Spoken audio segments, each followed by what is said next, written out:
Hi everyone, this is Lentia, your lenticular expert on YouTube. In this video, I will show you a simple way to do a lenticular pitch test.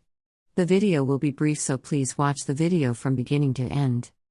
We need to do a pitch test because neither the lens nor the printer is as precise as what the manufacturers might have claimed.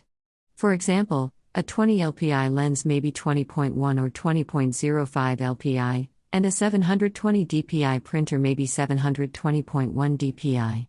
A pitch test will offset the errors. To do a pitch test, you need to print a pitch test pattern. Free software are available for you to print a pitch test pattern, for example, the 3 Dependable Lenticular Photo Producer. Go to the website on the screen to download the 3 Dependable Lenticular Photo Producer. Although this is a trial version, the pitch test part of the software is fully functional.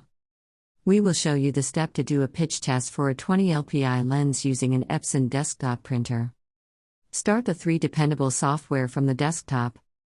Choose the pitch test icon from the far right icon on the toolbar.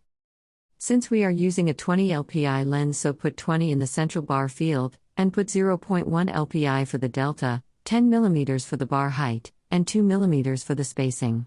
For the resolution field, choose the resolution that matches your printer. For example, 600 for HP and 720 for Epson.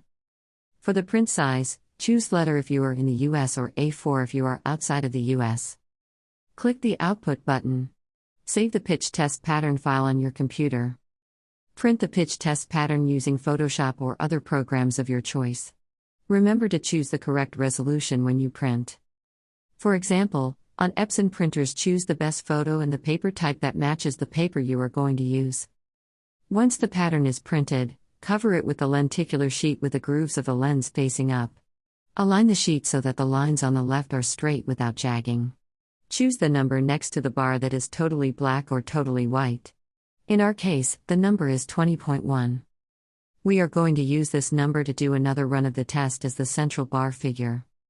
In the second run, we put 20.1 as the central bar and tighten the delta to 0.01 mm.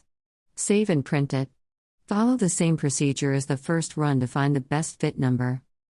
In the second run, you will likely find more than one total black bar. Simply choose the one lie in the middle. For example, 20.12 in this case. With this number in mind, you should use it to interlace the images you want to have visual effects, whether they are 3D or animation. That's it for this tutorial. Thanks for watching. If you find this video helpful, please press the like, subscribe, and notification buttons. Leave us a message if you have questions. See you next time.